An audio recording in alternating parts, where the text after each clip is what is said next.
Hello दोस्तों, मैं हूं आपका होस्ट जस्ट फॉर कोर। दोस्तों आ गया हूं आप लोग के लिए एक और अमेजिंग पार्ट लेके, यानी कि अमेजिंग चैप्टर लेके नोड जेएस का, यानी कि नोड जेएस का ये चैप्टर है दोस्तों।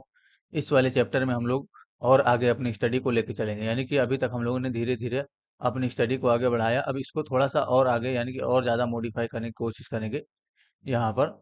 तो सबसे पहले हम लोग यहाँ पर आते हैं, हमारा जो नोड जेएस नाम का फोल्डर है उसी के अंदर मैंने इंडेक्स डॉट जेएस इस नाम से फाइल बना रखी है। मैं बार बार उसी का कोड हटा के उसी में काम करता हूँ, लेकिन आप लोगों को चैप्टर के हिसाब से फाइल बनाना है, यानी कि जिस नाम से चैप्टर गया होगा उसी नाम से आपको फाइल बनाना है। उसी में से कोई कीवर्ड उठा लो और उसी नाम से फाइल बनाओ, ताकि फ्यूचर में आप जो है फाइल वगैरह को मैनेज कर सको। यानी कि अगर कोई कोड आपको देखना हो कि ये कोड किस तरीके से बताया गया था, उसको भी आप लोग को मैनेज करना और हैंडल करना है कि कौन सा कोड कब किस में पढ़ाया गया। ठीक है, तो यहाँ पर आ जाएंगे। और मैं क्या करता हूँ कि मैं वीडियो की डिस्क्रिप्शन यानी कि वीडियो का जो टाइटल होता है उसमें लिख देता हूँ, तो आप लोग उस पर भी फोकस किया करिए। सबसे पहले हम लोग क्या करते थे, ऑब्जेक्ट क्रिएट करते थे किसका, यानी कि एचटीटीपी मॉड्यूल को रिक्वायर करते, तो रिक्वायर नाम का एक कांस्टेंट बनाते हैं इस तरीके से, और यहाँ पर हम लोग एचटीटीपी मॉड्यूल को रिक्वायर कर लेते थे, है ना। यानी कि यहाँ पर हम लोग क्या लिखेंगे, एचटीटीपी मॉड्यूल। तो बेसिकली ये क्या है, एक मॉड्यूल है, ये क्या रिटर्न करता है, एक ऑब्जेक्ट रिटर्न करता है। तो हम यहाँ पर कांस्टेंट बनाते थे एचटीटीपी नाम का। अब जरूरी नहीं है कि यहाँ पर एचटीटीपी नाम का ही बनाइए, आप यहाँ पर कुछ भी बना सकते हो। हेलो बना दोगे तब भी ये यूज में आ जाएगा। आप यहाँ पर डेटा बना दोगे तब भी ये यूज में आ जाएगा। आप यहाँ पर कुछ भी बना दीजिए, यहाँ पर आप डेट बना दोगे तब भी यूज में आ जाएगा, लेकिन ये मीनिंगफुल नहीं है। बेसिकली कहने का मतलब ये है, जिस चीज को मॉड्यूल करो, यानी कि जिस मॉड्यूल को रिक्वायर करो उसी नाम से वेरिएबल या कांस्टेंट बनाओ तो ज़्यादा बेटर होता है। तो इसलिए हम लोग यहाँ पर एचटीटीपी नाम से यानी कि ऑब्जेक्ट बना, ये हमारा क्या है, ये एक इसमें एक ऑब्जेक्ट आ रहा है दोस्तों, बट ये हमारा एक कांस्टेंट है। ठीक है, ये कभी चेंज नहीं होगा, है ना। इसके अंदर जितना भी ऑब्जेक्ट है उसको हम लोग एक्सेस कर पाएंगे, सिर्फ हम उसमें कुछ भी मॉडिफिकेशन नहीं कर पाएंगे। ठीक है, तो सबसे पहले आपको क्या करना है, उसके बाद एचटीटीपी के अंदर से, यानी कि जो एचटीटीपी ऑब्जेक्ट है इसके अंदर से आपको क्रिएट सर्वर मेथड है, इसको कॉल करना होता था। और इसमें हम क्या करते थे, कॉल बैक देते थे, यानी कि इसमें हम लोग कॉल बैक देते थे इस तरीके से। तो यहाँ पर हम लोग ने कॉल बैक दिया। अब यहाँ पर कॉल बैक के अंदर सबसे पहले दो पैरामीटर पास करते थे, तो दोनों पैरामीटर का नाम क्या हो सकता है, रिक्वेस्ट और रेस्पॉन्स। अब रिक्वेस्ट और रेस्पॉन्स ही क्यों रखेंगे, क्योंकि जो यूजर रिक्वेस्ट करेगा, यानी कि यूजर अगर फॉर्म फॉर्म यानी कि आप लोगों ने देखा होगा, मैंने पढ़ाया था पीएचपी। तो पीएचपी में जो हम लोग फॉर्म का डेटा लेते थे, चाहे रजिस्ट्रेशन का हो चाहे वो पेमेंट गेटवे का हो, तो वो रिक्वेस्ट यानी कि वो यूजर रिक्वेस्ट कर रहा होता है, उसको हम लोग भेज रहे होते हैं। ठीक है, तो वो डेटा यहाँ पर आएगा, अभी आपको समझ में आएगा रिक्वेस्ट का यूज थोड़ी देर में। दूसरा आपका रिस्पॉन्स, यानी कि जो रिस्पॉन्स है उसको रिसीव करना है। ठीक है, तो इस तरीके से मैंने रिस्पॉन्स को रिसीव कर लिया यहाँ पर। तो रिस्पॉन्स में हम लोग क्या करते हैं, यानी कि यूजर को रिस्पॉन्स हम देते हैं, और रिक्वेस्ट के थ्रू यानी कि जो यूजर से डेटा आ रहा है उसको रिसीव करते हैं, और रिस्पॉन्स के थ्रू हमें रिस्पॉन्स देना होता है यूजर को, जो हम डिसाइड करते हैं। ठीक है, तो अब रिस्पॉन्स में अगर हम लोग यहाँ पर पास कर दें, रिस्पॉन्स डॉट राइट का यूज करें इस तरीके से, और यहाँ पर मैं लिख देता हूँ सक्सेस। ठीक है, मैंने सक्सेस लिख दिया। ये जो बार बार आते रहता है ये ठीक नहीं है, जैसे यहाँ पर हाईलाइट करूँ तो ये आ जाता है, ये पता नहीं कैसे हटेगा। आप लोग भी थोड़ा देख लेना कुछ, आप लोग भी बताइए, मैं भी ट्राई कर रहा हूँ, है ना, इसको बंद करने की। आप लोग भी देख लीजिए कैसे बंद होगा, बताइएगा अगर बंद होने का तरीका मालूम हो जाए तो।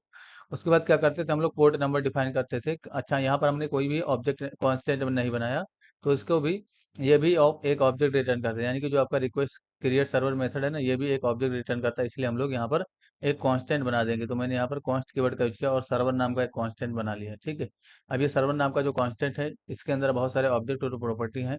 इसी के अंदर से, यानी कि जो सर्वर नाम का कांस्टेंट है इसी के अंदर से हम लोग क्या कॉल करते थे, लिसन। और लिसन में हम लोग पोर्ट नंबर देते हैं, जिसको हम लोग एक्सेस करके, यानी कि जिसको हम लोग एक्सेस करके जो है अपने एपीआई को टेस्ट करेंगे। ठीक है, तो ये जो है 8080 मैंने दिया, ये क्या है, ये पोर्ट नंबर है जो कि ब्राउजर में देंगे तो हमारा जो है ये वाला एपीआई एक्सेस हो जाएगा। ठीक है, तो आ जाइए ब्राउजर में, क्या अभी एक्सेस हो जाएगा। हम यहाँ पर लिख देंगे local host colon double forward slash, यानी कि लोकल होस्ट कॉलन 8080 अगर मैं लिखता हूँ तो क्या ये एक्सेस हो जाएगा, देखिए एक्सेस नहीं होगा, और ये घूमता रहेगा। और ये देखिए this site cantt be reach, तो ये क्यों नहीं चला, क्योंकि जो है ये अभी हमारा सर्वर स्टार्ट ही नहीं हुआ है। तो सबसे पहले आपको सर्वर स्टार्ट करने के लिए आपको कहाँ जाना है, इसमें नहीं, यहाँ पर जाइए नोड जेएस वाले फोल्डर में, और यहाँ पर जाके आपको क्या करना है, सीएमडी टाइप करके एंटर कर लेना है। बस यहाँ पर आपको नोड मोन लिख देना है इस तरीके से। ठीक है, नोड मोन क्यों अगर आप लोग का फाइल का नाम कुछ और होगा तो उसके साथ साथ फाइल का नाम, जैसे आपके पास हेलो डॉट जेएस है तो यहाँ पर हेलो डॉट जेएस लिखेंगे। ठीक है, यानी कि हेलो डॉट जेएस। लेकिन मैं नोड मोन सिर्फ क्यों लिखता हूँ, क्योंकि मेरे जो फाइल का नाम है वो इंडेक्स डॉट जेएस है। तो इंडेक्स डॉट जेएस जो बाई डिफॉल्ट ले लेता है नोड मोड, इसलिए हमें टाइप करने की जरूरत नहीं। लेकिन जो आपका फाइल अगर इंडेक्स डॉट जेएस के अलावा कुछ होगा, तब यहाँ पर आपको टाइप करने की ज़रूरत है। देखिए मैंने इंडेक्स डॉट जेएस लिख के टाइप किया। मैं चाहता तो कंट्रोल सी कर देता हूँ, यानी कि सर्वर को रोक देता हूँ। उसके बाद मैं चाहता तो नोड मोड लिख के सिर्फ इस पे इंटर कर देता, तब भी हमारा कंपाइल हो जाता। ठीक है, तो आपको इस पे ध्यान देना है, नहीं तो आप परेशान हो जाओगे। मैं नोड मोड लिख देता हूँ, तो मेरा जो फाइल का नाम है वो इंडेक्स डॉट जेएस है, इसलिए हमारा कंपाइल हो जाता है। लेकिन आप लोग का जो फाइल का नाम होगा वो अगर दूसरा होगा तो कंपाइल नहीं होगा। ठीक है, यहाँ पर आ जाइए अपने वीएस कोड में फिर से। अच्छा, ब्राउज़र में आ जाइए और यहाँ पर लोकल होस्ट को फिर से ट्राई करिए। देखिए अब ये लोडर घूमता रह जाएगा, यानी कि जो लोडर है ये घूमता रह जाएगा। अब ये घूमता क्यों रह गया? क्योंकि हमने क्या किया दोस्तों, यहाँ पर देखिए रिस्पॉन्स तो दे दिया, बट हमने सर्वर से डिस्कनेक्ट नहीं किया यूज़र को। तो यहाँ पर आइए रिस्पॉन्स के अंदर से एंड मेथड को कॉल करिए, ताकि जो यूज़र है हमारा वो सर्वर से डिस्कनेक्ट हो जाए। यहाँ पर आकर रिलोड करेंगे, अब हमें रिस्पॉन्स सक्सेस का यहाँ पर देखने को मिल जाएगा। देखिए मैं जूम कर देता हूँ, ये हमारा रिस्पॉन्स मिला। ठीक है, तो अब हम लोग हमारा ये सिंपल सा कोड, यानी कि सिंटेक्स आप लोग को भी यही फॉलो करना है इतने के लिए। बस यहाँ पर आपको क्या ऑपरेशन परफॉर्म करना है, क्या एपीआई कोड देना है, क्या कैसे करना है, ये इसके अंदर डिसाइड किया जाता है। ठीक है, अब ये हमारा सक्सेस का रिस्पॉन्स है। तो ये सक्सेस का रिस्पॉन्स तो है, हमने हमें ये रिस्पॉन्स देना था। हम लोगों ने स्टेटस कोड वगैरह नहीं सेट किया। ठीक है, अभी मैं आपको बताता हूँ। उससे पहले आप लोग आ जाइए ब्राउजर में और यहाँ पर आ जाइए, इस तरीके से लिख दीजिए डाउनलोड पोस्टमैन। आप यहाँ पर लिखेंगे डाउनलोड और पोस्टमैन, इस तरह से लिख दीजिए। ठीक है, पोस्टमैन, डाउनलोड पोस्टमैन पे क्लिक करके, यानी कि डाउनलोड इस पे जाएंगे, यानी फर्स्ट लिंक ये देखिए www.postman.com, इस पे जाएंगे और यहाँ पर आपको ये दिख जाएगा इधर विंडोज 64 बिट है ना, इस पे डाउनलोड पे क्लिक करें, यानी कि इस पे क्लिक करोगे तो तुरंत डाउनलोड होने लगेगा। अब जब डाउनलोड होगा तो वो आपसे साइन अप करने बोलेगा, यानी कि आपको वहाँ पर अकाउंट बनाना होगा। तो क्रिएट एन अकाउंट लिखा होगा या तो लॉगिन लिखा होगा। तो आपके पास अगर कोई आईडी नहीं है पहले से, अगर आप लोग काम कर चुके हो पोस्टमैन, तो आपको डाउनलोड करने की जरूरत नहीं, अब आप में होगा। लेकिन अब जिनके पास नहीं है, यहाँ पर क्लिक करेंगे डाउनलोड हो जाएगा। बहुत आसान सिंपल सा मतलब वो है सिंटेक्स है, तो आप लोग आसानी से समझ जाओगे। जब ओपन हो जाएगा वो, डबल क्लिक करके ओपन कर लोगे, तो वहाँ पर आपको दो चीज़ें मिलेंगी, लॉगिन का और क्रिएट का। ठीक है, यानी कि login an account and create an account. ठीक है, तो आप क्रिएट एन अकाउंट चूज करके और कोई गूगल अकाउंट चूज कर लीजिए। जैसे वहाँ पर जब क्रिएट एन अकाउंट पे क्लिक करोगे तो गूगल का नीचे बटन दिखेगा, उस पर क्लिक करना है आपको और अपना ईमेल आईडी चूज करके आगे बढ़ जाना है। तो जब ये पूरा लॉगिन हो जाएगा, यानी कि प्रोसेस हो जाएगा, तब यहाँ पर आपको, यानी कि कुछ इस तरीके का विंडो देखने को मिलेगा, जो कि मैं बता देता हूँ आपको। यहाँ पर मैं पोस्टमैन को ओपन कर रहा हूँ।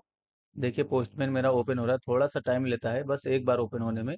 ये देखिए ना, तो जब आप फर्स्ट टाइम पोस्टमैन को एक्सेस करोगे तो देखिए आपको किस तरीके का विंडो दिखेगा, मैं वो दिखा देता हूँ। सबसे पहले होम पे जाता हूँ, तो ये जो होम है ना, इस तरीके का आपको विंडो दिखेगा। ठीक है, ये इस तरीके का विंडो दिखेगा। थोड़ा सा मैंने जूम भी कर रखा है तो जूम इन कर देता हूँ। ये देखिए इस तरीके का विंडो दिखेगा।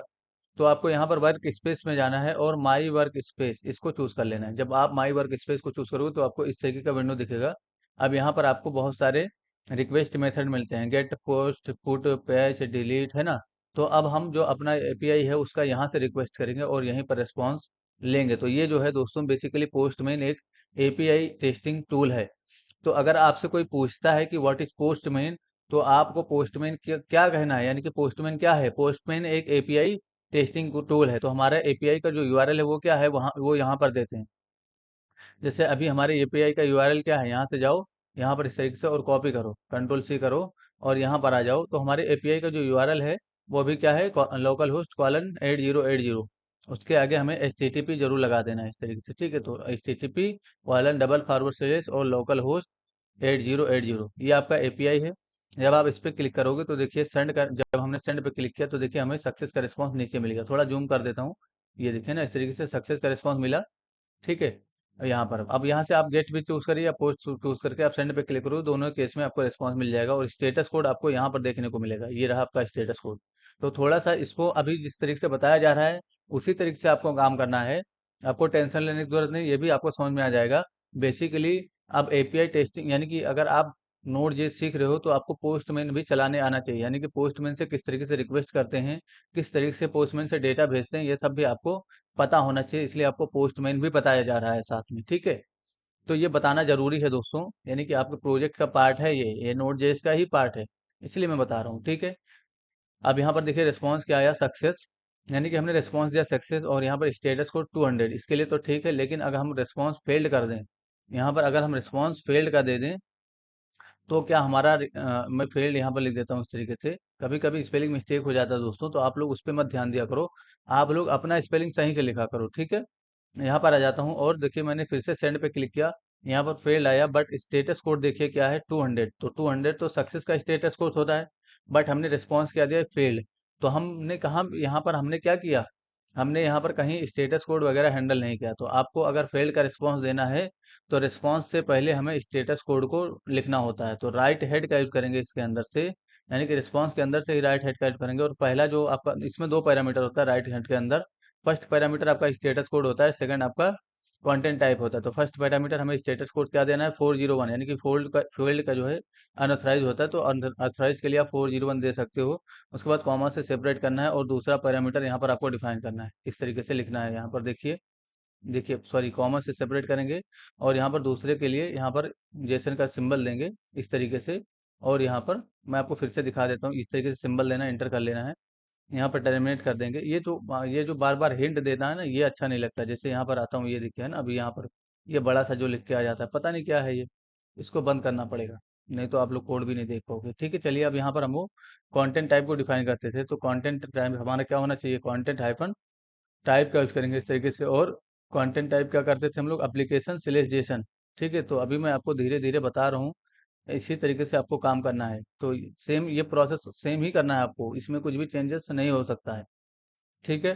अब यहाँ पर हमें जो हमारा एपीआई का रूल है वो क्या कहता है कि हमें रिस्पांस कभी भी जेसन के फॉर्मेट में देना है।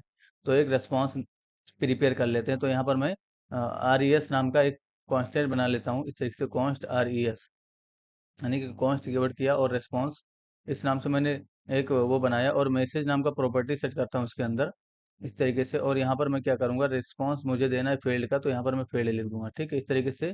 और बस इस आरईएस को अब मैं कहाँ पास करूंगा, यहाँ पर। तो क्या हम इस जेसन ऑब्जेक्ट को डायरेक्ट यहाँ पर पास कर सकते हैं, नहीं पास कर सकते। हमें क्या करना पड़ेगा, हमें इसको जेसन स्ट्रिंग में कन्वर्ट करना होगा। तो जेसन स्ट्रिंग में कन्वर्ट करने के लिए आप चाहो तो यहाँ पर भी कन्वर्ट कर सकते हो, यानी कि जेसन डॉट स्ट्रिंगिफाई का यहाँ पर यूज करो इस तरीके से। और जो आपका आर है उसको यहाँ पर रख दो। उसके बाद इसको एक वेरिएबल में रख लो एस टी आर नाम के, इस तरीके से। और एस टी आर को आप यहाँ पर पास कर दो, ठीक है, एस टी आर जो है उसको यहाँ पर पास कर दो। अब हमारा ये जेसन स्ट्रिंग हमारा रिस्पांस के रूप में चला जाएगा। तो यहाँ पर आइए फिर से जरा और सेंड पे क्लिक करिए। ये देखिए फेल्ड का रिस्पांस आया, यानी कि ये जेसन स्ट्रिंग आया, मैसेज में फेल्ड आया। और स्टेटस कोड देखिए 401 अनऑथराइज, ठीक है। और आप चाहो तो इसको एक स्टेप ना बढ़ा के आप यहीं पर, यानी कि यहीं पर आप इसको जेसन के अंदर ही रख दिया करो। तो जेसन का यहाँ पर यूज कर लो इस तरीके से, डॉट स्ट्रिंगिफाई का यूज करो और यहाँ पर इसको जेसन के अंदर ही रख दिया करो, ठीक है। तो मैंने यहाँ पर पेस्ट कर दिया। तो अब ये जेसन के अंदर है। अब हम यहाँ पर क्या पास करेंगे, एस टी आर ना पास, अच्छा एस टी आर मैंने यहाँ पर लिखा, स्ट्रिंगिफाई लिखना है, ठीक है, इस तरीके से लिखिए। और यहाँ पर आपको आर ई एस पास कर देना है इस तरीके से, ठीक है। तो हमने क्या किया, जो ऑब्जेक्ट प्रिपेयर किया तो उसी को जेसन स्ट्रिंगिफाई में रख दिया। उसके बाद मैं यहाँ पर आके पोस्टमैन में टेस्टिंग करूंगा, इस पर क्लिक करूंगा तो देखिए सक्सेस का, सॉरी फेल्ड का मैसेज आया। और यहाँ पर स्टेटस कोड 401। तो स्टेटस कोड भी आपको साथ में चेंज करना है, जैसे फेल्ड का रिस्पॉन्स दे रहे हैं तो हम लोग स्टेटस कोड चेंज करेंगे। लेकिन यहाँ पर अगर सक्सेस का रिस्पॉन्स होता तब भी हम स्टेटस कोड सेट करते हैं, भले वहाँ पर आ रहा है 200, लेकिन स्टेटस कोड तब भी हम लोग 200 सेट करेंगे। यहाँ पर आके मैं रिलोड करता हूँ इस तरीके से, देखिए यहाँ पर मैंने रिलोड किया, अभी स्टेटस कोड क्या है 200 और ओके।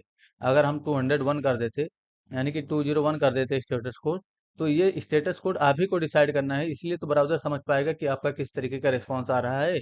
देखिए क्रिएटेड, तो जब हम टेबल वगैरह क्रिएट करेंगे या डेटाबेस बनाएंगे या हम लोग कुछ और काम करेंगे, तब इस तरीके का स्टेटस कोड आपको यूज करना है। तो आपको धीरे धीरे समझ में आएगा कि कहाँ पर कौन सा मैसेज देना है। अब जिस तरीके से हम लोग फॉर्म बनाते थे, यानी कि एचटीएमएल में हम लोग क्या करते थे, फॉर्म वगैरह बनाते थे ना, उस तरीके से हम लोग यहाँ पर, यहाँ से ये जो है आपका की, देखिए जब आप आओगे यहाँ पर तो आप यहाँ से कुछ भी चूज करोगे जब, और यहाँ पे बॉडी में आना है इस तरीके से। बॉडी में आपको x W W form URL encode, इसको सेलेक्ट करोगे तो यहाँ पर आपको इनपुट फील्ड मिलते हैं कुछ, यानी कि यहाँ पर कुछ आपको इनपुट फील्ड मिलते हैं जिनका यूज करके आप अपने सर्वर पे डेटा भेज सकते हो। तो बेसिकली इनपुट फील्ड में ये देखिए की होता है, इसको बोलते हैं की, और इसको बोलते हैं की वैल्यू, यानी कि जो यहाँ पर की बनाते हैं उसकी वैल्यू यहाँ पर, ठीक है। तो यहीं से आपको प्री डिफाइन के तरीके से मिलता है इनपुट फील्ड। यहीं से हम लोग डेटा भेज के अपने सर्वर में और देखेंगे रिसीव करके ये सारा डेटा, ठीक है। तो अभी आपको समझ में आएगा। फिर से मैं इसको शुरू से बताने वाला हूँ, इसलिए मैंने इसको रीसेट कर दिया, या इसको मैं डिलीट कर देता हूँ, इसको भी डिलीट कर देता हूँ, ठीक है। मैंने सब कुछ डिलीट कर दिया, अब मैं इसको आपको शुरू से बताऊंगा। ठीक है, इसको भी मैं डिलीट कर देता हूँ। ठीक है, अभी आ जाते हैं अपने सर्वर में। तो सबसे पहले देखिए, जब भी आपको डेटा भेजना होगा, तो जिस तरीके से हम इनपुट फील्ड बनाते थे, यहाँ पर भी हमें इनपुट फील्ड मिलता है। तो यहाँ पर आपको पोस्ट या तो गेट सेलेक्ट कर लेना है इस तरीके से यहाँ पर, और एक्स यहाँ पर बॉडी में जाना है, और बॉडी में आपको x W W form URL encode, यहाँ से इसको सेलेक्ट करके आप यहाँ पर की बना सकते हो। तो यूज़र नेम नाम का मैंने की बनाया इस तरीके से, और इसमें वैल्यू मैं रख देता हूँ a@gmail.com, a@gmail.com मैंने ये रखा। और दूसरा मैंने एक वैल्यू बनाया पासवर्ड नाम का, इस तरीके से मैं लिख देता हूँ पासवर्ड यहाँ पर, और यहाँ पर पासवर्ड में मैं डिफाइन कर देता हूँ 1 2 3 4 5, है ना। इस तरीके से मैंने वैल्यू रखा, दो ही वैल्यू भेज रहा हूँ। अब यहाँ पर सेंड पे क्लिक करते ही हमें अपने यानी कि ये जो दोनों वैल्यू भेज रहे हैं यहाँ से, हमें यहाँ पर रिसीव करना है। ठीक है, तो मैंने पहले ही बताया, यहाँ से सब कुछ हटाइए, सिर्फ रिस्पॉन्स डॉट एंड रहने दीजिए। ठीक है, यहाँ पर मैं बताऊँ फिर से, क्या शुरुआत से पूरा बताऊँ? चलिए, आपको शुरुआत से एक सिंटेक्स बता देते हैं। सबसे पहले हम कांस्टेंट क्रिएट करते हैं HTTP का, है ना, इस तरीके से, और यहाँ पर रिक्वायर कर लेते हैं। क्या रिक्वायर करते हैं हम लोग? HTTP मॉड्यूल को। तो यहाँ पर हम लोग इस तरीके से लिखते थे HTTP, यानी कि मॉड्यूल रिक्वायर हो गया। उसके बाद एक कांस्टेंट क्रिएट करते थे हम लोग सर्वर नाम का, जिसमें हमारा सर्वर क्रिएट करके रख लेते। तो सर्वर नाम का मैंने कांस्टेंट किया, और HTTP के अंदर से हमें क्या करना है? डॉट क्रिएट सर्वर, इस मेथड को कॉल करना है। इसके अंदर कॉल बैक होता है, इस तरीके से डिफाइन करिए जरा कॉल बैक को। और इस कॉल बैक के अंदर दो पैरामीटर आपको देना है, एक तो रिक्वेस्ट नाम का, और दूसरा आपको कॉमा देके रिस्पॉन्स नाम का। यानी कि रिक्वेस्ट में रिक्वेस्ट आ जाएगा, जो अभी यूज़र ने रिक्वेस्ट किया वो यहाँ पर रिसीव होगा, हमें कुछ यूज़र को देना है तो यहाँ से देंगे। ठीक है, टर्मिनेट यहाँ पर करेंगे। उसके बाद हम लोग क्या करते हैं? पोर्ट नंबर, तो पोर्ट नंबर हमारा सर्वर के अंदर से डॉट लिसन मेथड कॉल होता है, और यहाँ पर पोर्ट 0 इस तरीके से 8080 डिफाइन कर देना है, कि पोर्ट नंबर आपको डिफाइन कर देना 8080। ठीक है, अब यहाँ पर हम लोग डेटा यूज़र से, यानी कि यूज़र हमें डेटा भेज रहा है, सबसे पहले तो रिस्पॉन्स को एंड कर देना है, और इसके ऊपर ही काम करना है आपको, रिस्पॉन्स डॉट एंड, है ना। इस सेक्शन मैंने डिफाइन कर दिया एंड, और एंड ये लिख दिया, सॉरी कंट्रोल जेड कर देता हूँ। रिस्पॉन्स डॉट लिखना है और एंड लिखना है इस तरीके से। ये हमारा डिस्कनेक्ट होने का काम है, यानी कि हमने सर्वर से डिस्कनेक्ट कर दिया। अब इसके ऊपर काम करेंगे, जो भी काम करना होगा यहाँ पर करेंगे रिस्पॉन्स को एंड करने के बाद। ठीक है, तो यहाँ पर मैंने काम करना है, इसलिए यहाँ पर आ गया। अब हमें जो डेटा यूजर भेज रहा है, यानी कि ये इनपुट फील्ड है, समझो जैसे हम लोग फॉर्म बनाते थे ना, आगे समझ में आएगा आपको। हो सकता है अभी ना समझ में आ रहा हो कि ये डेटा कैसे भेजा जाए। तो ये बेसिकली एक इनपुट फील्ड है, समझो, उसका डेटा हम लोग यहाँ से भेज रहे हैं। अभी हमने एचटीएमएल वाला फॉर्म नहीं यूज किया, बट हमने पोस्टमैन का फॉर्म यूज किया। ठीक है, यहाँ से भी डेटा भेज सकते हो। अब हमने पहले ही कहा कि जब भी यूजर कोई डेटा भेजेगा तो वो रिक्वेस्ट के अंदर आएगा। ठीक है, अब इस रिक्वेस्ट के अंदर से आपको डेटा, यानी कि डेटा प्राप्त करने के लिए आपको रिक्वेस्ट के अंदर से, यानी कि डेटा रिक्वेस्ट के अंदर से आपको डेटा इवेंट नाम का एक प्रॉपर्टी मिलता है। तो ऑन लगाइए इस तरीके से, और यहाँ पर डेटा इवेंट को पास कर दीजिए। तो रिक्वेस्ट के अंदर से आपको कौन सी प्रॉपर्टी मिलती है? डेटा नाम की एक प्रॉपर्टी होती है। सॉरी, प्रॉपर्टी में बोल रहा हूँ दोस्तों, मेरे मुंह से कभी कभी मतलब प्रॉपर्टी निकल जा रहा है। तो आपको यहाँ पर इसको बोलते हैं इवेंट। ये कौन सा इवेंट है दोस्तों? Data event. ठीक है, ये डेटा इवेंट क्यों लगता है, ये भी आपको समझ में आएगा। कॉमा से सेपरेट किया, इसमें भी कॉल, यानी कि क्या होता है? कॉल बैक होता है। तो यहाँ पर मैं कॉल बैक दे देता हूँ इस तरीके से। अब जो आपने भेजा है, यानी कि जैसे कि आपने क्या क्या भेजा यहाँ से पोस्टमैन के थ्रू, इसको मैं रहने देता हूँ, कोई दिक्कत नहीं। यहाँ पर थोड़ा इधर कर लेता हूँ उसको। जैसे कि पोस्टमैन के थ्रू आपने क्या भेजा? User name password. अब यूजर नेम जो पासवर्ड है वो कहाँ रिसीव होगा? इस पैरामीटर में, यानी कि इस फंक्शन के ब्रेकेट के अंदर। तो वो जो ये जो डेटा आपने भेजा है, भले ये यूजर नेम और पासवर्ड यहाँ पर लिखा गया, लेकिन ये कई टुकड़ों में जाएगा, यानी कि इसका बहुत ज्यादा टुकड़ा होगा, जो कि मैंने आपको बहुत अच्छे से समझाया था क्लास के अंदर। तो इसीलिए मैं कहता हूँ कि क्लास में रहा करो ज्यादा तक। ठीक है, तो अब ये जो है इसका टुकड़ा होता है, यानी कि बहुत सारे टुकड़े में ये कन्वर्ट हो जाएगा। उसके बाद नोड.जेएस इसको प्रोसेस करके आपको देगा। इसीलिए नोड.जेएस का रिस्पॉन्स काफी फास्ट होता है, यानी कि छोटे छोटे डेटा को भी वो बहुत कई टुकड़े में तोड़ देता है। ठीक है, तो वो जो टुकड़ा है वो यहाँ पर आएगा, इसलिए हम लोग यहाँ पर चंक्स, अब छोटे टुकड़े को क्या बोलते हैं? डेटा का छोटा पार्ट, उसको चंक्स बोला जाता है। इसलिए हम लोग यहाँ पर चंक्स नाम का एक पैरामीटर पास कर देंगे। आप चाहो तो कुछ भी पास कर सकते हो, आप यहाँ पर कुछ भी पास कर सकते हो, मतलब डेटा पास कर सकते हो, या आप जो है रिस्पॉन्स पास कर सकते हो, कुछ भी पास कर सकते हो। लेकिन कहने का मतलब ये है कि जिस तरीके का डेटा आ रहा है, तो छोटा टुकड़ा आ रहा है डेटा का, चंक्स आ रहा है, इसलिए हम लोग चंक्स नाम का एक पैरामीटर पास करेंगे यहाँ पर। अब जरा इसको देखना है अगर आपको, तो कंसोल डॉट लॉग कट करिए इस तरीके से, और यहाँ पर चंक्स को प्रिंट कर लीजिए। तो जो चंक्स है, इसको मैंने प्रिंट कर दिया। ठीक से देखिए, चंक्स नाम का जो हमारा पैरामीटर है, यहाँ पर वेरिएबल है, इसको मैंने कंसोल कर दिया। अब यहाँ ये पोस्टमैन में और सेंड पे क्लिक कर दीजिए। अब यहाँ पर रिजल्ट नहीं दिखेगा आपको, कंसोल में नहीं दिखेगा। तो कंसोल आपका ये विंडो देखिए, यहाँ पर ये डेटा है आपका। तो देखिए, ये जो इसको बोलते हैं, चंक्स भी बोलते हैं, एरे बफर भी बोलते हैं, और बफर भी बोलते हैं। यहाँ पर देखिए लिखा भी है, ठीक है। यहाँ पर ये छोटा छोटा पार्ट है यानी कि पार्ट है डेटा का, अब इसको जोड़ना होता है आपको, यानी कि जोड़ के रखना होता है। तो मैंने क्या कहा, कितना भी छोटा डेटा होगा नोड जेएस उसको तोड़ के ही आपको भेजेगा, यानी कि उसका कई पार्ट कर देगा। अब जितना पार्ट है डेटा इवेंट उतनी बार चलता है, यानी कि जैसे आपने जो डेटा भेजा उसका 10 पार्ट हुआ, तो ये जो डेटा इवेंट हम लोगों ने लगाया ये 10 बार चलेगा। ठीक है, यानी कि जो ये जो डेटा इवेंट हमने लगाया ये कितनी बार चलेगा, 10 बार। अगर आपके डेटा आपने जो भेजा वो डेटा 20 टुकड़े में कन्वर्ट हुआ तो डेटा इवेंट आपका 20 बार चलेगा। इसके अतिरिक्त हमें एक और इवेंट मिलता है। तो सबसे पहले इस डेटा को हम लोग जोड़ लेंगे, यानी कि जो डेटा हमने वहां से भेजा इसको हमें जोड़ना होगा। तो जोड़ने के लिए आपको क्या करना है, एक वेरिएबल एम्प्टी, कभी भी यही तरीका होगा। एक लेट कीवर्ड का यूज करिए और यहाँ पर यूजर डेटा इस नाम से एक वेरिएबल बना लीजिए और इसको एम्प्टी वेरिएबल रखना है आपको। ठीक है, ये कभी भी किसी भी तरीके यानी कि किसी भी डेटा को रिसीव करने का तरीका यही होगा।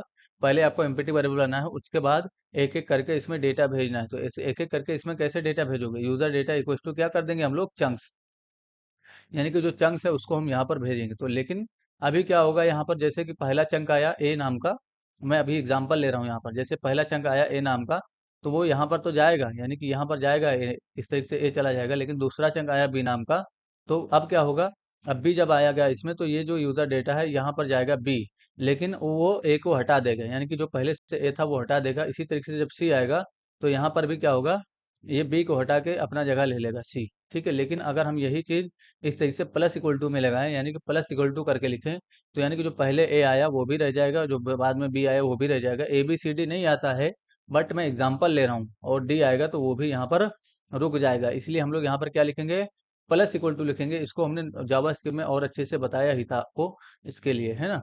तो यहाँ पर हमने क्या किया, यूजर डेटा को प्लस इक्वल टू चंक्स इस तरह से डिफाइन कर दिया। अब जरा आप कंसोल डॉट लॉग करिए यहाँ पर और देखिए कि अब यूजर डेटा में क्या आ रहा है। तो कंसोल डॉट लॉग का मैंने यूज किया और यहाँ पर मैंने यूजर डेटा को डिफाइन कर दिया था। ठीक है, यहाँ पर अब यहाँ पर आके मैं पोस्टमैन पे जाके सेंड पे क्लिक करूंगा इस तरीके से, तो यहाँ पर देखिए क्या आया, यानी कि कंसोल में चलिए और ये देखिए यूजर नेम नाम का एक प्रॉपर्टी आया, उसमें आपका यूजर नेम मिल गया। तो ये क्या है, एक जेसन स्ट्रिंग है ना, यानी कि जेसन जेसन स्ट्रिंग है, इसको हमें ऑब्जेक्ट में कन्वर्ट करना होगा।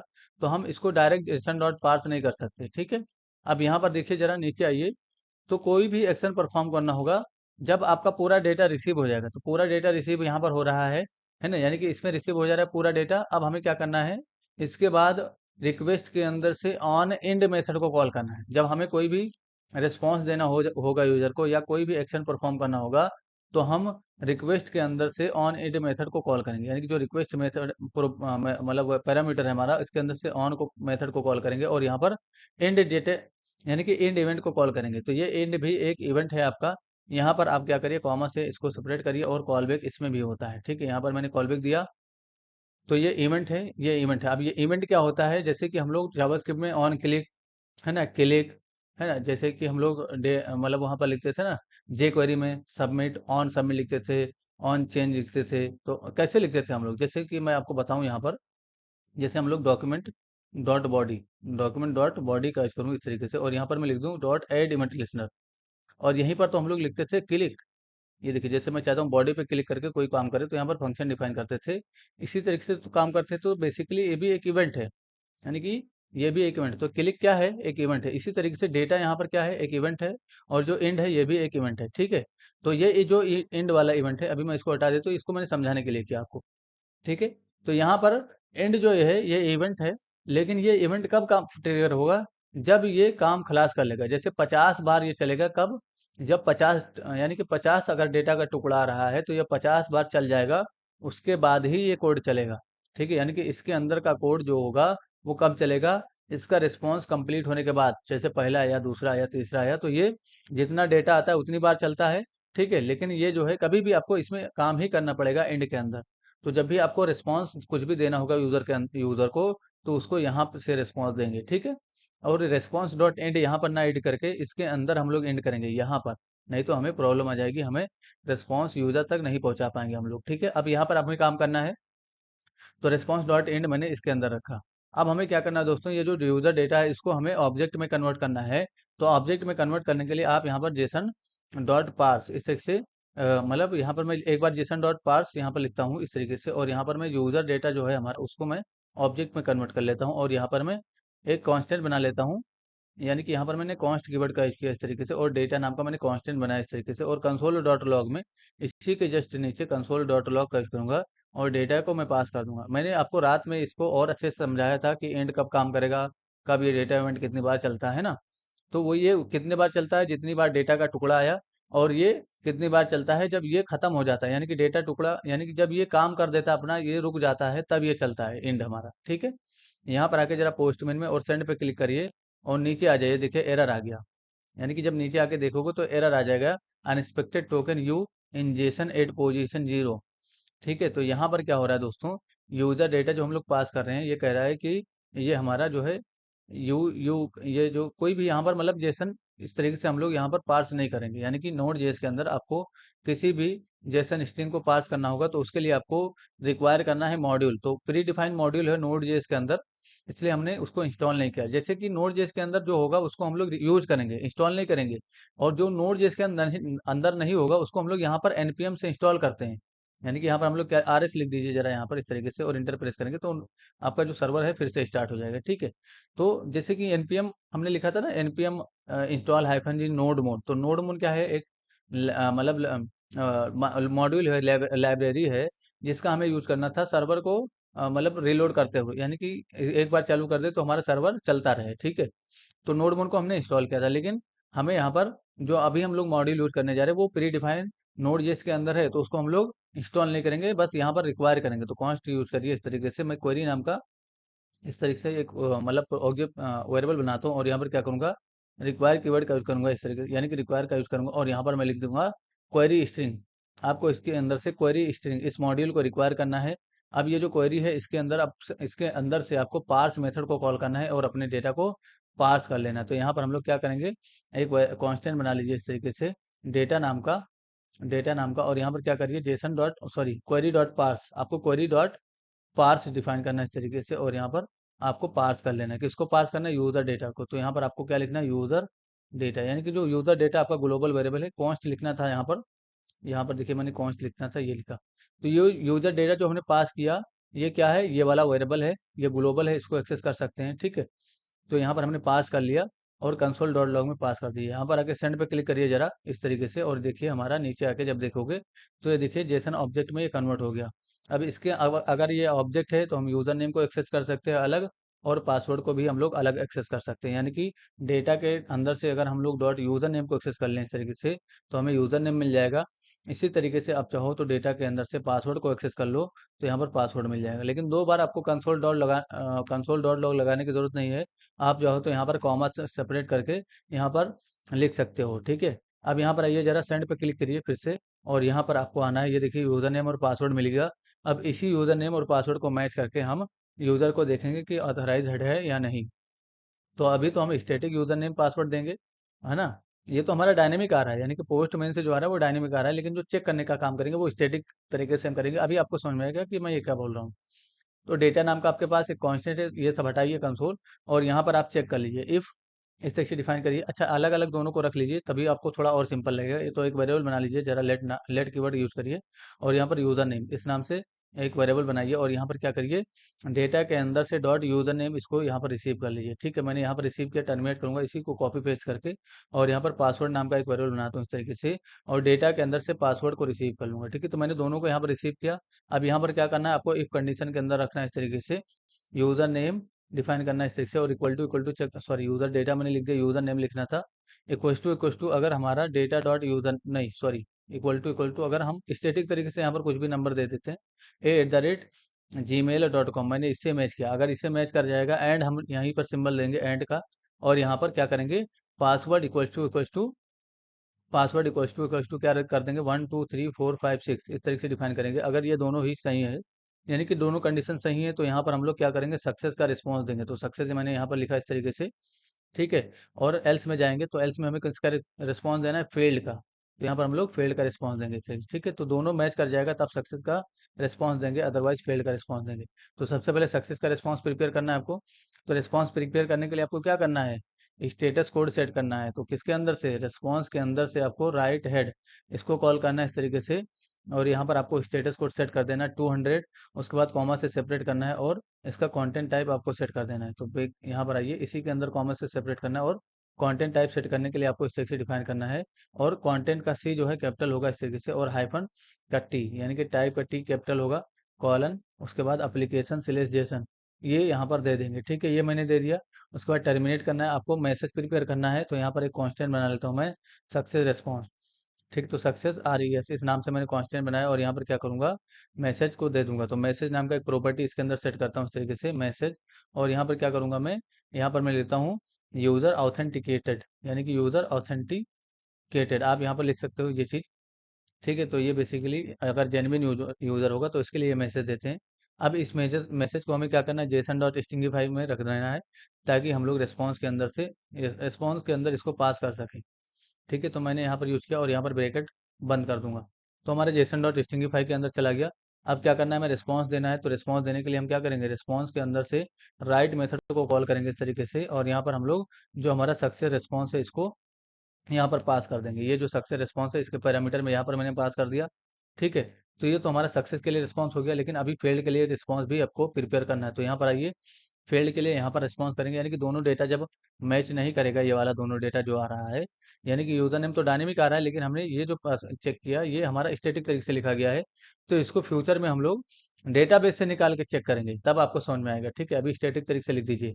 यहाँ पर आइए, रिस्पॉन्स के अंदर से फिर से राइट हेड का यूज करिए, यानी कि राइट और हेड इसे डिफाइन करिए। और यहाँ पर आपको क्या करना है, रिस्पॉन्स के यानी कि रिस्पॉन्स कोड देना है, तो 401 हो जाएगा अनऑथराइज्ड का, कॉमा देके आपको यहाँ पर कंटेंट टाइप को डिफाइन कर देना है। ठीक है, तो कंटेंट टाइप क्या करना है आपको, इस तरीके से डिफाइन करिए, यहाँ पर जाके कंटेंट का सी कैपिटल होगा इस तरीके से, और हाइफन का टाइप का टी कैपिटल होगा, और यहाँ पर एप्लीकेशन स्लेश जेसन इस तरीके से डिफाइन करना है आपको, है ना, एप्लीकेशन स्लेश जेसन ये लिख देना है। उसके बाद आपको मैसेज प्रिपेयर करना है, तो मैसेज प्रिपेयर करने के लिए आपको एक कांस्टेंट बनाना है इस तरीके से, एरर रेस्पॉन्स नाम से।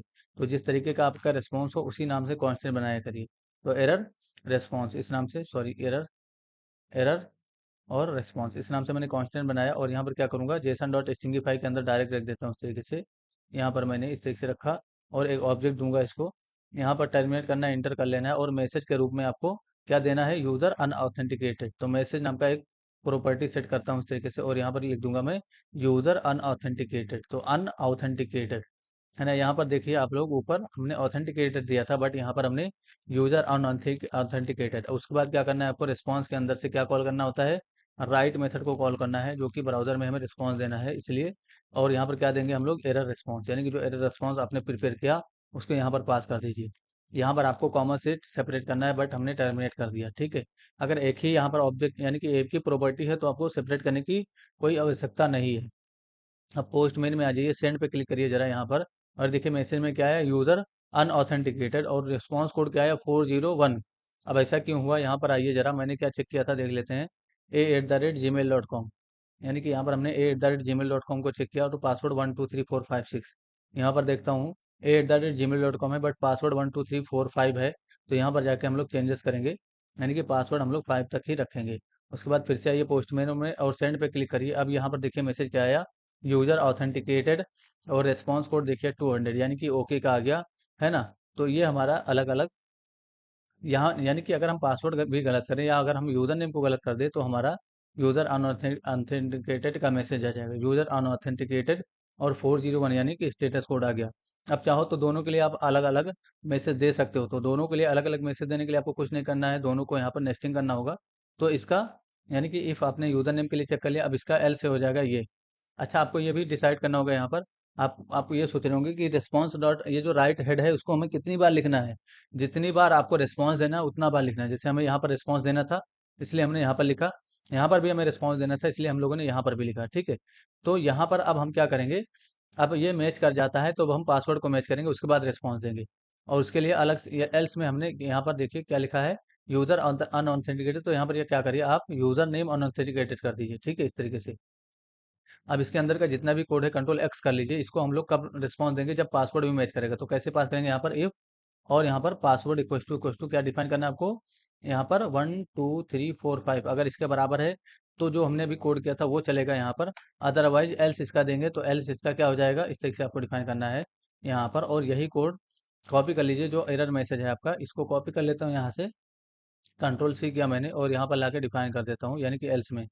अब यहाँ पर सब कुछ सेम होगा, बट यहाँ पर पासवर्ड आपको इस तरह से डिफाइन कर देना है, ठीक है। तो पासवर्ड यहाँ पर, और यहाँ पर लिख दीजिए नॉट मैच। तो नॉट मैच का कुछ और स्टेटस कोड होता होगा, उसको आपको देखना है और यहाँ पर वो स्टेटस कोड डिफाइन करना है। तो नॉट मैच का क्या होता है, आप लोग वो देख के यहाँ पर स्टेटस कोड वगैरह दे दोगे। तो स्टेटस कोड आपको कैसे चेक करना है, अभी मैं आपको बताता हूँ स्टेटस कोड कैसे आपको देखना है। देखिए यहाँ पर आके सेंड पे क्लिक करता हूँ, तो अभी क्या हुआ, यूजर ऑथेंटिकेटेड इस तरीके का मैसेज आ गया। लेकिन अगर मैं पासवर्ड यहाँ से कुछ और भेज दूँ, जैसे मैंने यहाँ पर चेंज कर दिया पासवर्ड में और सेंड पे क्लिक करूँगा, तो देखिए यहाँ पर क्या है, यूजर अनऑथेंटिकेटेड है ना। तो यूजर अनऑथेंटिकेटेड कौन सा आया, हमारा नीचे वाला, यानी कि ये मैसेज आ रहा है, यूजर यूजर नेम अनऑथेंटिकेटेड लिखा था, बट यहाँ पर देखिए कुछ भी यूजर नेम अनऑथेंटिकेटेड तो आ रहा है, ठीक है। लेकिन पासवर्ड के लिए हमने रिस्पॉन्स सेट किया ना, अगर हमारा यूजर नेम सही है तो पासवर्ड के लिए आना चाहिए।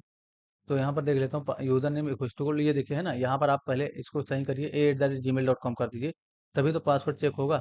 सेंड पे क्लिक करिए इस तरीके से, और यहाँ पर देखिए पासवर्ड नॉट मैच, और यहाँ पर 401 का स्टेटस कोड है। अब स्टेटस कोड अगर आपको चेक करना होगा, तो कभी भी आपको अगर यहाँ से स्टेटस कोड चेक करना है, तो console.log में डायरेक्ट क्या करिए, इस तरीके से डिफाइन कर दीजिए, HTTP मॉड्यूल का यूज करिए, और HTTP मॉड्यूल के अंदर से स्टेटस अंडरस्कोर कोड इसको आपको लिख देना है, यानी कि HTTP मॉड्यूल के अंदर से आपको स्टेटस कोड ये console.log में रखना है। बस आपको आना है नीचे की तरफ, ये देखिए सारा स्टेटस कोड यहाँ पर आ जाएगा, ठीक है। अब इसी में आपको ढूंढना कि नॉट मैच किधर लिखा हुआ है, फाउंड है ना, नॉट फाउंड या नॉट मॉडिफाइड इस तरीके से लिखा गया, ओके क्रिएटेड, एक्सेप्टेड, कंटिन्यू है ना, स्विचिंग इस तरीके का है। तो यहाँ पर देखिए नो कंटेंट, यानी कि नो कंटेंट, और रेस्ट कंटेंट, पार्शियल कंटेंट, इस तरीके से देखिए यहाँ पर कहीं ना कहीं होगा नॉट फाउंड है ना। तो पासवर्ड नॉट मैच या नॉट फाउंड के लिए क्या है, 404, तो 404 का नहीं देंगे पासवर्ड के लिए। आप एक काम करिए, यहाँ पर कुछ और होगा, लॉग्ड है ना, टू अर्ली, आप यहाँ पर चेक करिए। मैं आपको बताता हूँ, नॉट एक्सटेंडेड, नहीं इसको भी नहीं देना है आपको। स्टेटस कोड आप एक काम करिए, यहाँ पर दे दीजिए बैंडविथ लिमिट, नहीं नॉट एक्सटेंडेड इसको भी नहीं देना है, चार लॉग्ड, टू अर्ली है ना, इस तरीके से। और यहाँ पर देखते हैं नॉट एक्सेप्टेबल है ना, नॉट एक्सेप्टेबल यानी कि आप 406 का मैसेज दे सकते हो, यानी कि जो पासवर्ड है वो नॉट एक्सेप्टेबल है। भले ही आप यहाँ पर लिख दीजिए नॉट पासवर्ड, यानी कि पासवर्ड नॉट मैच, लेकिन 406 स्टेटस कोड क्या यूज करेंगे आप लोग यहाँ पर, 406। तो 406 ये वाला स्टेटस कोड यूज करिए, और यहाँ पर आके फिर से सेंड पे क्लिक करिए। देखिए मैंने पासवर्ड यहाँ से गलत भेजा, यहाँ पर देखिए नॉट एक्सेप्टेबल इस तरीके का मैसेज आया, और पासवर्ड नॉट मैच का हमने यहाँ पर दिखाने के लिए दिया, ठीक है। ब्राउजर को हमने समझा दिया कि ये जो है पासवर्ड हमारा गलत है। अगर हम यहाँ पर पासवर्ड भी सही सही कर दें, सेंड पे क्लिक करें, तो देखिए यूजर ऑथेंटिकेटेड, अगर हम यहाँ पर यूजर नेम गलत कर दें इस तरीके से और सेंड पे क्लिक करें, तो यूजर नेम अनऑथेंटिकेटेड, ठीक है। इस तरीके से यहाँ पर मैसेज आ रहा है, और आप लोगों ने कंसोल में देखा कि सारा जो है स्टेटस कोड कैसे प्रिंट करना है। तो वो आप वहाँ पर जाओ ऊपर, कभी भी स्टेटस कोड देखना हो तो इसको बस लिख देना, आपका स्टेटस कोड आ जाएगा। एक और तरीका है, आप यहाँ पर चाहो तो लिख सकते हो ब्राउज़र में मतलब स्टेटस कोड है ना, लिस्ट, आप यहाँ पर डिफाइन कर दो इस तरीके से, स्टेटस कोड लिस्ट। यहाँ पर जाओगे तो कोई ना कोई वेबसाइट आपको मिल ही जाएगा स्टेटस कोड के लिए। देखिए जैसे 401 नॉट अलाउड, 10 प्रोसेसिंग, 102 का प्रोसेसिंग है ना, 226 का आई एम यूज, 207 का मल्टी स्टेटस। तो ये सब आपको धीरे धीरे बताया जाएगा। आई होप आप लोग को समझ में आओगे दोस्तों। अगर किसी को दिक्कत हुआ है जरूर पूछिए, आपकी हेल्प कर दी जाएगी। Thanks for enjoying the education of premium education of just for code, see you soon.